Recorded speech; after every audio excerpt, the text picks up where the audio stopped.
भारताचे सरन्यायाधीश आदरणीय भूषण गवई साहेबांचा आज आपल्या विधिमंडळाच्या वतीने या सेंट्रल हॉलमध्ये सत्कार होतोय आणि मला वाटतं या सेंट्रल हॉलमध्ये भारताचे सरन्यायाधीश यांचा सत्कार होण्याचा पहिलाच मान आणि संधी तुम्ही आम्हाला दिलीत त्याबद्दल आपले मनापासून आभार।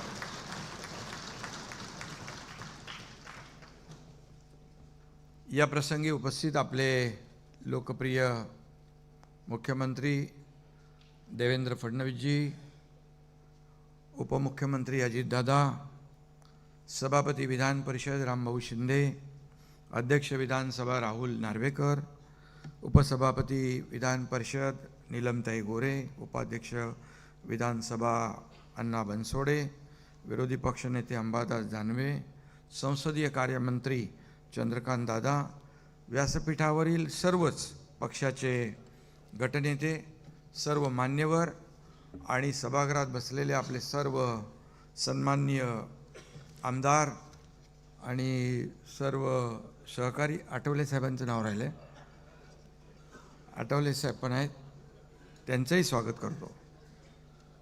आणि सगळ्यात आधी आपल्या सर्वांच्या वतीने भारताच्या सर्वोच्च न्यायालयाचे 52वे सरन्यायाधीश आदरणीय भूषण गवई यांचं मी मनापासून अभिनंदन करतो, मनापासून त्यांना शुभेच्छा देतो। आज आपण गवई साहेबांच्या यशाचा गौरव करण्यासाठी जमलो आहोत। आजचा दिवस आपल्या सगळ्यांसाठीच अभिमानाचा आणि आनंदाचाही आणि प्रेरणादायी आहे। म्हणजे असं वाटत नाही की म्हणजे गवई साहेब असे वेगळे काय आहेत, आपल्या परिवारातलेच आपल्याला वाटतात। आणि त्यामुळे आजचा जो हा कार्यक्रम आहे हा भारताचे सरन्यायाधीश यांचा गौरव करतो याचा आनंद आहेच, पण आपल्या परिवारातली एक व्यक्ती, या महाराष्ट्रातली एक व्यक्ती देशाच्या सर्वोच्च स्थानावर बसते याचा आनंद सगळ्यात जास्त आहे। आणि गवई साहेब हे महाराष्ट्राचे सुपुत्र नाहीत फक्त, ते महाराष्ट्राचं भूषण देखील आहेत। आणि ते महाराष्ट्राचेच नव्हे तर देशाच्या न्याय प्रणालीचे शिरोमणी ठरलेले आहेत। न्यायव्यवस्थेच्या सर्वोच्च पदावरील व्यक्ती मराठी मातीत जन्माला आली आपल्या तुमच्या आमच्या महाराष्ट्रामध्ये, हा देखील आपला अभिमान आहे, आपल्याला आनंद आहे। आणि म्हणून महाराष्ट्रातल्या 13 कोटी जनतेला देखील याचा सार्थ अभिमान आहे। महाराष्ट्राला कर्तव्य कठोर न्यायाधीश रामशास्त्री प्रभुणे यांची परंपरा आहे, वारसा आहे। आणि गवई साहेबांच्या निवडीमुळे ती समृद्ध परंपरा पुढे जाईल असा विश्वास आपल्या सगळ्यांना आहे। आदरणीय भूषण गवई साहेब यांनी गेल्या 14 मे रोजी भारताचे 52वे सरन्यायाधीश म्हणून शपथ घेतली। तो दिवस आपल्या सगळ्यांच्या दृष्टीने महत्त्वाचा होता। देशाच्या इतिहासातला सोनेरी अक्षरांनी कोरून ठेवावा असा तो दिवस होता। महामानव परमपूज्य डॉक्टर बाबासाहेब आंबेडकरांच्या संविधानाचं त्या क्षणी सार्थक झालं असं म्हटलं तर वावगं ठरणार नाही। त्यांची नियुक्ती ही भारतीय लोकशाहीतील सामाजिक समतेचा, प्रतिनिधित्वाचा आणि सर्वसमावेशकतेचा, बंधुत्वाचा विजय आहे। डॉक्टर बाबासाहेब आंबेडकरांनी आपल्याला संविधान दिलं, स्वातंत्र्य, समता, बंधुता या मूल्यांवर आधारित राष्ट्राला नवी ओळख प्रदान केली आणि संविधानाचे प्रमुख रक्षणकर्ते म्हणून या ठिकाणी गवई साहेबांनी सूत्र स्वीकारली। एका अर्थी खऱ्या अर्थाने सरन्यायाधीश गवई साहेब हे डॉक्टर बाबासाहेब आंबेडकरांचेच खऱ्या अर्थाने वारसदार आहेत। त्यांच्या नियुक्तीमुळे एक मोठं वर्तुळ पूर्ण झालं असं म्हटलं तर वावगं ठरणार नाही। आणि म्हणून न्याय ही कोणी कुणाला देण्याची गोष्ट नाही आणि ती घेण्याची गोष्ट नाही। न्याय हे कुठल्याही संस्थेचं, कुठल्याही राष्ट्राचं चरित्र असतं. न्यायासन हे तटस्थ, न्याय कठोर आणि मानवीसुद्धा असावं लागतं. गवई साहेबांनी आपल्या अनेक निर्णयांमधून मानवता, संवेदनशीलता आणि संविधानिक मूल्यांची प्रतिष्ठा उंचावण्याचंच काम केलेलं आहे. सामाजिकदृष्ट्या दुर्बल घटकांना त्यांनी न्याय मिळवून दिला. दलित, शोषित, पीडितांना त्यांना हक्क मिळवून दिला. प्रमुख याच्यामध्ये त्यांना पुढं आणण्याचं काम केलं. कायद्याच्या चौकटीत राहून त्यांनी माणुसकीचं तत्त्व कायम जपलं. गवई साहेबांचं व्यक्तिमत्व हे केवळ न्यायमूर्ती म्हणून नव्हे, तर एक आदर्श नागरिक, एक कठोर परिश्रमी विद्यार्थी आणि एक संवेदनशील माणूस म्हणूनही प्रेरणादायी आहे. राजकीय पार्श्वभूमी आणि वलयाचा कुठलाही वापर न करता गवई साहेबांनी स्वकर्तृत्व, गुणवत्ता आणि प्रामाणिकपणाच्या जोरावर एवढी मोठी झेप घेतली, हे देखील आपल्यामध्ये एक मोठं उदाहरण आहे. गवई साहेबांचे पिता आणि लोकनेते रामकृष्ण सूर्यभान तथा दादासाहेब गवई, त्यांनाही वकिलीचं शिक्षण घ्यायचं होतं, पण ते घेऊ शकले नाही. वडिलांचं अर्धवट राहिलेलं स्वप्न त्यांच्या या सुपुत्रानं केलं, ही देखील अभिमानाची बाब आहे. आणि म्हणून वकील होशील, पैशाच्या मागे लागशील, न्यायाधीश झालास तर देशाचे पांग फेडशील, हा वडिलांचा सल्ला ऐकून आदरणीय भूषण गवई यांनी कायद्याचं शिक्षण घेतलं. गवई साहेबांना मगाशी कोणीतरी सांगितलं आर्किटेक्ट व्हायचं होतं, पण तिथं गेले असते तर देशाला एक उत्तम वास्तुरचनाकार मिळाला असता, याचा विश्वास आता आम्हाला आहेच. कारण अस्सल हिरा कुठेही पडला तरी तो चमकतोच. आणि आर्किटेक्ट तर काही आपल्याला मिळाला नाही, पण त्याऐवजी देशाला एक कर्तव्यनिष्ठ, निष्पक्ष न्यायमूर्ती मिळाले, हे आपलं सगळ्यांचं भाग्य आहे. शिका, संघटित व्हा, संघर्ष करा, असं आवाहन डॉक्टर बाबासाहेब आंबेडकर यांनी, आणि शासन करती जमात बना असा मूलमंत्रही दिला. आणि गवई साहेबांनी तो मंत्र जीवापाड जपला आणि खरा करून दाखवलाही. शपथविधीनंतर गवई साहेबांनी आपल्या मातोश्रींच्या पाया पडून कृतज्ञता व्यक्त केली. महामानव हे देखील आपण सगळ्यांनी पाहिलं.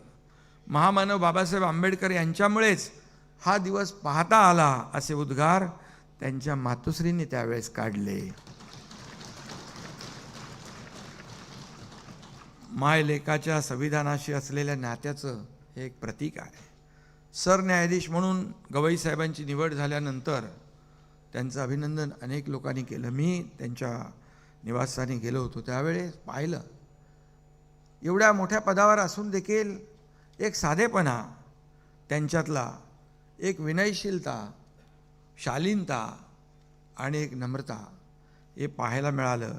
आणि ते पाहून मी विचार केला, अशी माणसं समाजामध्ये असू शकतात, अशी दुर्मिळ माणसं समाजात आहेत, आणि म्हणून समाजाचं देखील कल्याण होतं.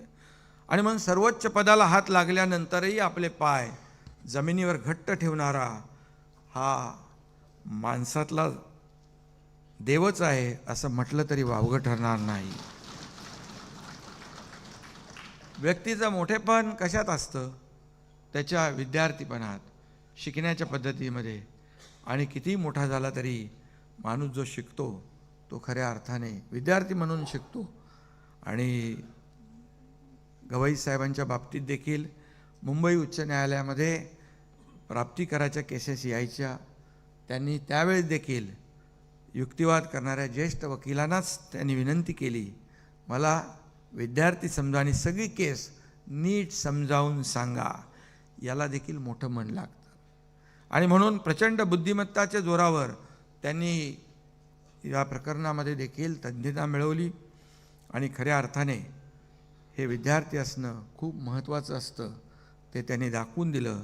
गवई साहेबांना हे शक्य झालं कारण त्यांच्या डोक्यात संविधान पक्कं होतं. आणि म्हणून ज्याला संविधानाचा आत्मा कळला त्याला कायद्याची पुस्तकं बाराखडीसारखी सोपी होतात. आणि ते उदाहरण म्हणजे गवई साहेब आहेत. गवई साहेबांचा भारतीय संविधानावर अढळ निष्ठा आहे.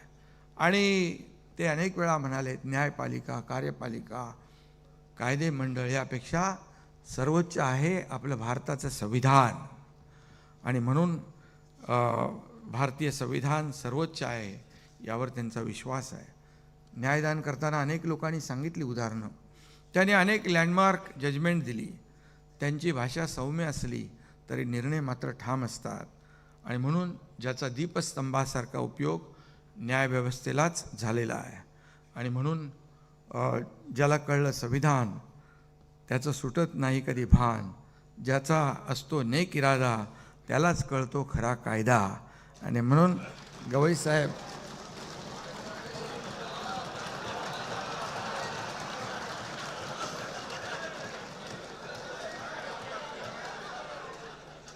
आठवले साहेबांनी मी आठवण केली. आणि त्यांनी दिलेले अनेक जजमेंट, त्यामध्ये देखील मगाशी कोणी 370 कलमचा उल्लेख केला. आदरणीय प्रधानमंत्री मोदीजींच्या मार्गदर्शनाखाली गृहमंत्री अमित भाईंनी 370 कलम काश्मीरमधलं हटवलं. त्यावेळेस अनेक लोकांचं पित्त खवळलं. अनेक लोकांनी त्याविरुद्ध सर्वोच्च न्यायालयामध्ये धाव घेतली. ज्या खंडपीठाने त्या याचिका फेटाळल्या त्यामध्ये देखील गवईसाहेब होते. अनेक आपलं नवकरो संसद भवन असेल, लोकशाहीचं पवित्र मंदिर असेल, त्या बाबतीत देखील गवईसाहेबांनी अनेक निर्णय घेतले. त्यांनी 300पेक्षा जास्त निर्णय असे महत्त्वाचे घेतले. आणि म्हणून त्यांच्या प्रत्येक निर्णयात कायद्याचं शासन, सामाजिक न्याय आणि मानव अधिकारांचं, पर्यावरणाचं संरक्षण यांना प्राधान्याने दिसून येतं. महाडला आम्हाला भेटल्यानंतर देखील महाराष्ट्रामध्ये अनेक जे काही वर्षानुवर्ष प्रश्न जे सामाजिक आहेत, या राज्याच्या हितासाठी आहे, सर्वसामान्य माणसाच्या हितासाठी आहेत, त्याची देखील चर्चा करताना त्यांनी कधी संकोच व्यक्त केला नाही.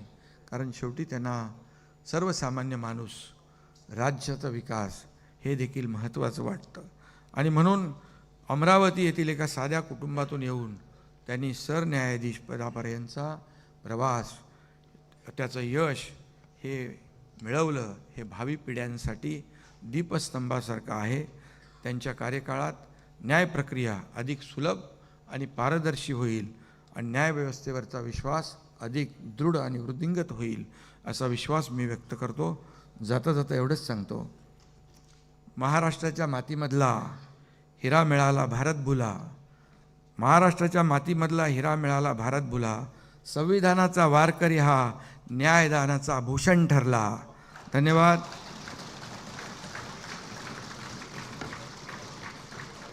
गवई साहेबांचं मी पुन्हा एकदा मनापासून अभिनंदन करतो.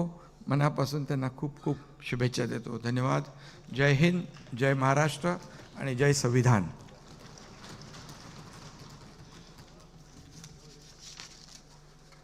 माननीय शिंदेसाहेब आभार. आपल्यातला कवी दिवसेंदिवस जरा जास्त फुलत चालला आहे असं मला वाटतं. एका भाषणामध्ये 3 कविता म्हणजे खरोखर कौतुकास्पदच आहे. आणि फार सुंदर आपण पैलूंवरती सगळ्या भूषणजी गवई यांच्या संपूर्ण कार्यक्रमावरती, कारकिर्दीवरती फार सुंदर भाष्य केलेलं आहे. याच्यानंतर अर्थातच माननीय मुख्यमंत्री देवेंद्रजी फडणवीस ज्यांचा प्रत्येकाला परिचय आहे, किंबहुना